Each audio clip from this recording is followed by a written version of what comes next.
భద్రాద్రి కొత్తగూడెం జిల్లా జూలూరుపాడు మండలం పాలకొల్లు గ్రామం అక్రమంగా డబుల్ బెడ్రూమ్ ఇళ్లను ఆక్రమించిన వారిని ఖాళీ చేయించాలని లబ్ధిదారులు ధర్నా నిర్వహించారు. 3 సంవత్సరాల క్రితం 51 డబుల్ బెడ్రూమ్ ఇళ్లు నిర్మించారని, అప్పటి తహసీల్దార్ గ్రామ సభ నిర్వహించి డ్రా పద్ధతిలో లబ్ధిదారులకు ఎంపిక చేశారని వారు తెలిపారు.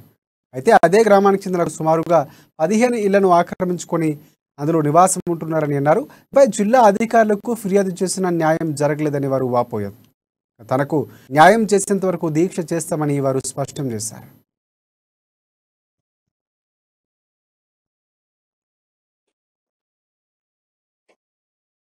నా ఇంటి నెంబరు 23 వచ్చింది. అప్పటి నుంచి దరఖాస్తు ఇచ్చినాం, కలెక్టర్ గారు ఇచ్చి అందరికి ఇచ్చినాం, ఎంఆర్ఓ ఇచ్చినాం.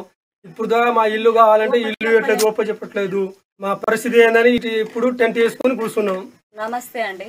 గత 3 సంవత్సరాలుగా డబుల్ బెడ్రూమ్ ఇల్లు నిర్మించి లాటరీ ద్వారా 14 మంది పేర్లు కూడా వచ్చినా మాకు ఇల్లు సౌకర్యం కల్పించలేదు. తహసీల్దార్ కార్యాలయానికి వెళ్ళినా, కలెక్టర్ ఆఫీస్ కాడికి వెళ్ళినా, ఎక్కడ తిరిగినా మాకు న్యాయం జరగట్లేదు. ఇట్లా టెంట్ వేసుకొని కూర్చున్నా మా ఇల్లు మాకు దక్కుతుందన్న ఆశతో మేము నిరాహార దీక్ష చేస్తున్నాము. మా ఇల్లు మాకు ఇస్తే మా ఇళ్లలో మేము వెళ్తాం. మాకు ఇట్లాంటి సౌకర్యం లేదు. ఇల్లు మాకు మళ్ళీ రాదు. మాకు న్యాయం జరగాలని మేము